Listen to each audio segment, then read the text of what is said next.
Welcome to Subramani. Very different kind of video vlog that I'm doing today. Somebody called me yesterday.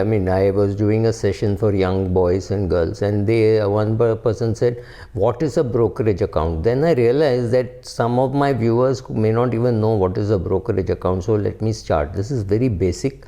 I know many of you are veterans. You should skip it, but maybe it's good for your children to know what's a brokerage account. What happens is Provident Fund, PPF, National Savings Certificates are all things which many bank fixed deposits. These are things which most of us know, and many of us would have started this when you were either 3 years old if your parents started it for you, or 22 years old, 24 years old when you started it yourself. Your chartered accountant or somebody told you that, oh, you get ATC benefits, so please open a PPF account, or you were egged on by the social media, etc., and you knew what is a PPF, so you opened a PPF account. Similarly, you can also open something called a brokerage account. A brokerage account is something very simple.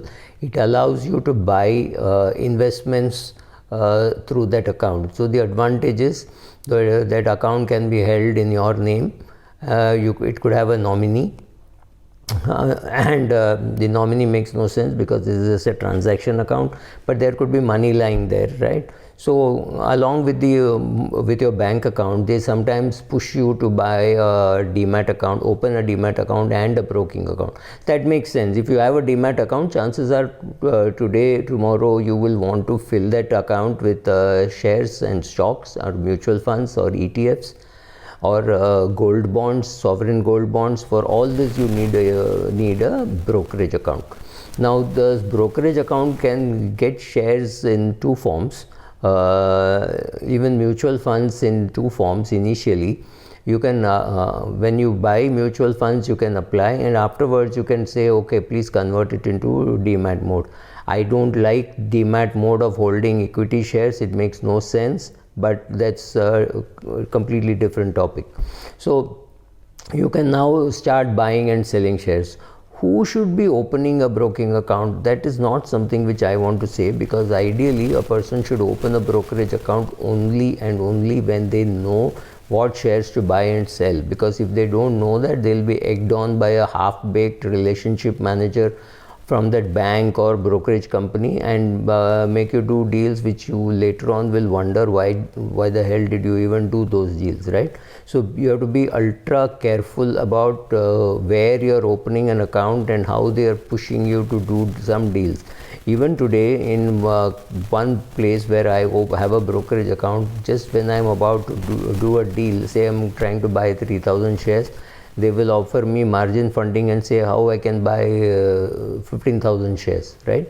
So that's the kind of leverage that they provide. And I always said that I should be investing because I have money. I should not be investing because HDFC Bank has money. HDFC Bank will always have money. That does not mean I should take margin funding from any bank, HDFC Bank, ICICI, Kotak, and be investing. That's wrong, right? But that's my view, and I'm again digressing.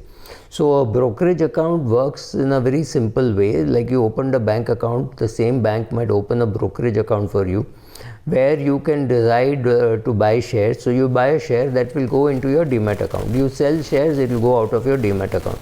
Now your PPF or NPS, etc., got you tax breaks. Opening a demat account and opening a trading account will not get you any tax break, nothing.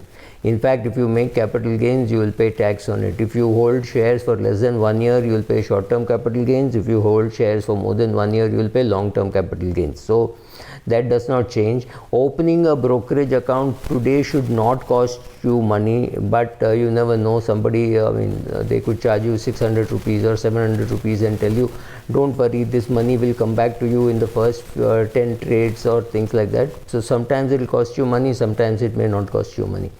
There is no income limit. Anybody can open a brokerage account. So this was also a question which I was asked, that I am earning only 3,60,000 rupees and I am not paying any income tax. Can I open a brokerage account? Of course you can open a brokerage account. A person with 3 crores, 30 crores, 300 crores, 3 lakhs, 30,000, anybody can open a brokerage account.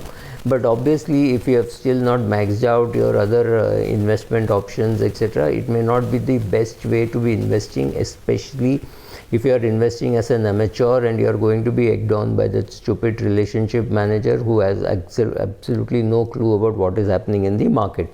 So you have to be very careful about not losing too much money or using it as a learning. So you can sit and learn. You can also find a good financial advisor who will teach you how to build your portfolio. It's not easy. Such people are not very easy to find. And you can start slowly building up your portfolio, right? So you see how a portfolio is to be constructed and things like that.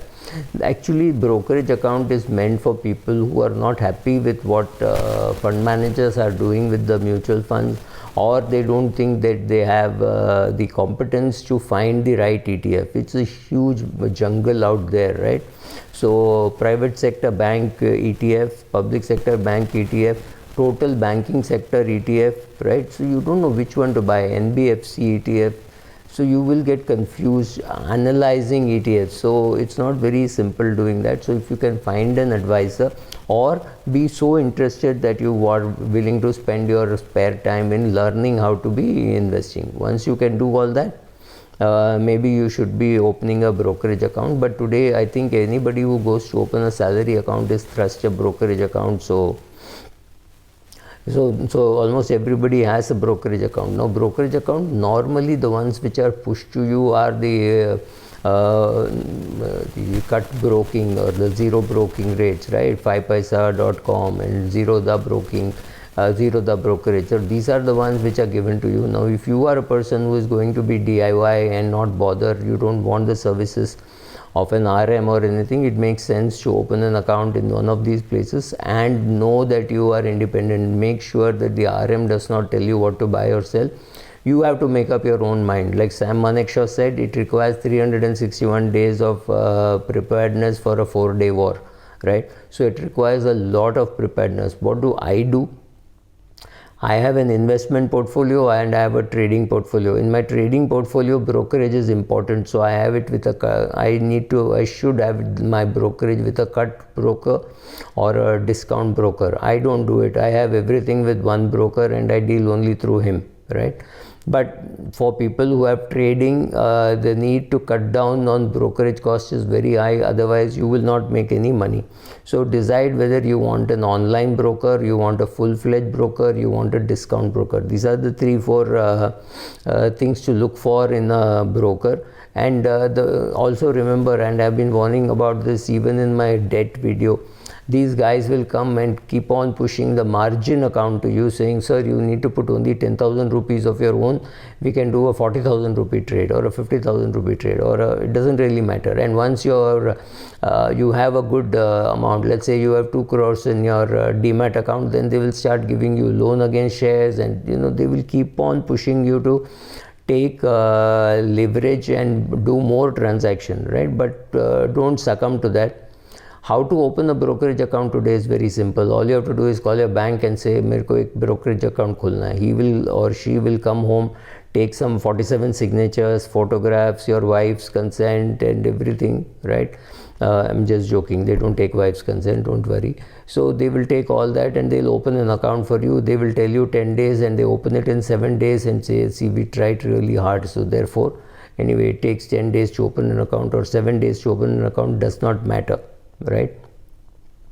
All you have to do is put it adequate, some photographs, Aadhaar card, PAN card, and all those things. Typical requirement for opening a bank account.